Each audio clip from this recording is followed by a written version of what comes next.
Hey guys, Leon here, and today we're going to see if the Dell XPS 17 is the creator's laptop.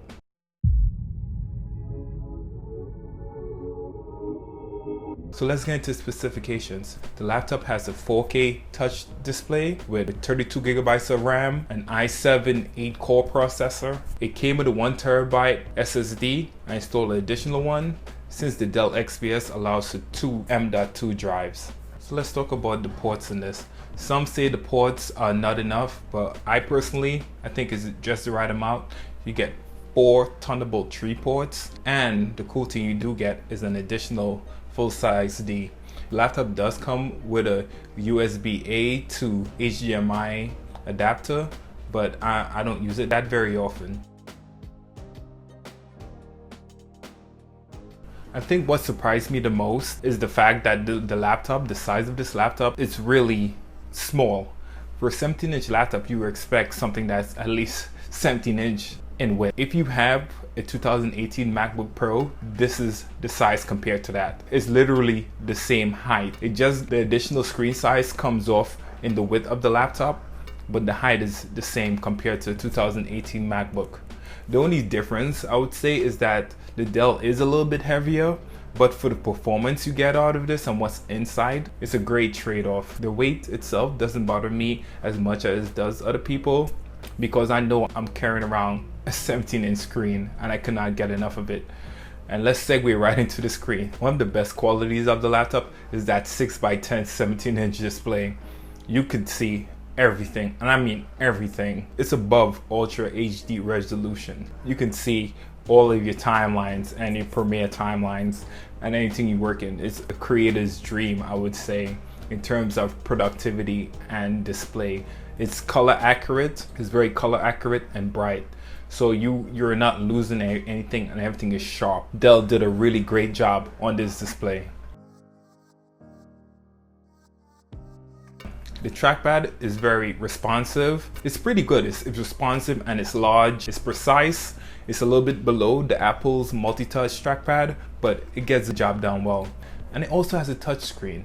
Don't forget the touch screen. The keyboard is decent. You're not going to have a lot of keyboard errors and such like that. I'm used to mechanical keyboards on my computer, so the keyboard has decent travel. It's not a mechanical keyboard, which I'm used to, but you'll get used to it.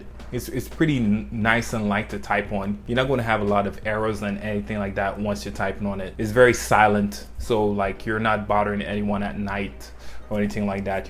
So if you're in a conference meeting or in a Zoom meeting, you can type and take notes and you're not going to hear anything. And talking about meetings and Skype, the webcam quality is not great at all. That was one of the most disappointing things I would say on this laptop, is that the webcam is not as great as I thought it could be. Let's take a look at the webcam footage. As you can see, the webcam quality is pretty bad, so if you have to do any detailed presentations, it's unusable. I'm very shocked that Dell went with a lower quality webcam. They could have at least put a 1080p webcam in there. Come on, you can do it. Applications. One of the cool things I love about this laptop is the Windows Hello feature. It's really fast and accurate, and the cool thing about it is that you also get a fingerprint reader, so you can actually do both. Sometimes you can just use a fingerprint reader to open the laptop, or you can just use your face and it just opens the laptop. It's fast and accurate. It's on par with the Surface Book in terms of quickness with the Windows Hello. And another thing too, what I really like is that for us Apple users, or you Apple users out there, Dell has a proprietary software called Dell Connect. It's kind of the Windows version of iMessage, and it's done pretty well. Like, you can make calls, receive calls, send text messages, and receive text messages on there. It's like iMessage Lite, so that's a pretty cool feature.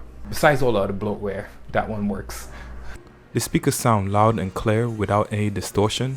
It's just not on Apple's level of premium when it comes to sound. I ain't wasting no more time on all of my souls. Misery loves company, we know how it goes. Love it when we riot, go see the real fire. The people we inspire, we take each other higher. To get what we desire, like Kanye through the wire. Let's sing it like a choir. I'm all you in the street, I'm in full competition. What we do, my shorty, my shorty, yeah, my shorty. shorty. Come and be naughty with me. I need you. So let's get right into what you guys came here for. Performance. How does this laptop perform? Let's get right into it. The graphics on the laptop was left on the recommended settings. Mostly everything was on high. As you may notice, it's very close to reaching the 6GB limit on the VRAM.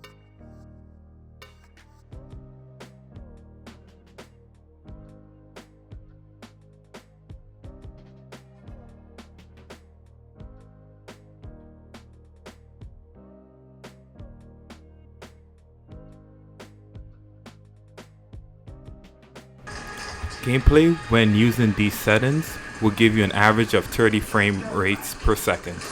Remember, this is not a gaming laptop by any means.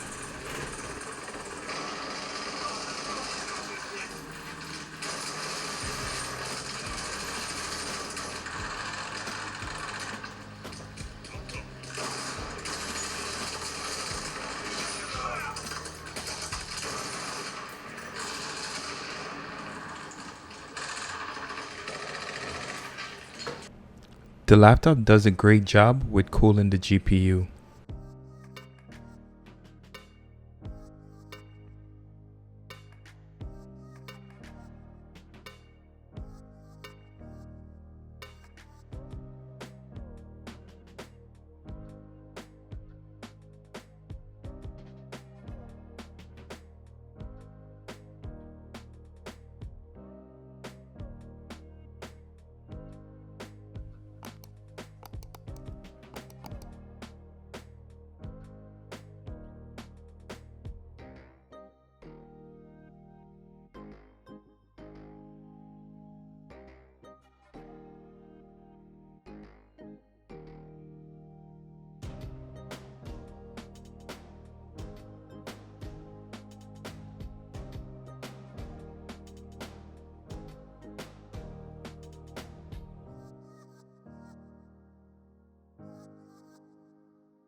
To reiterate, this is not a gaming laptop by any means, but it holds itself really well.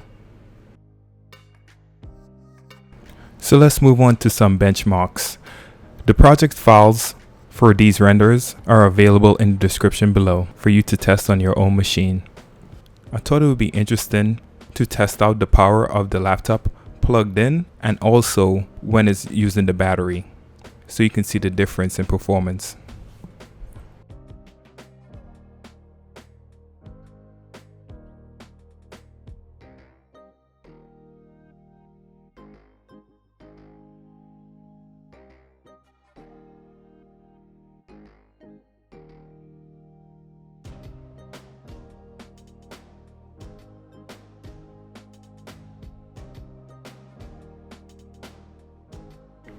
I was surprised that the laptop was able to handle red raw footage the way it did, even though there was a performance drop while unplugged.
So now you see how it works with some cool editing apps and such.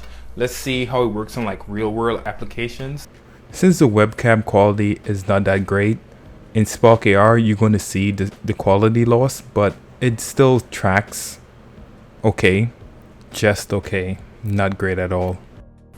In Fusion 360, I was able to do basically anything a Quadro can do. You only would need a Quadro card if the application itself lists the benefits of it. Otherwise, you're just better off with a GeForce card.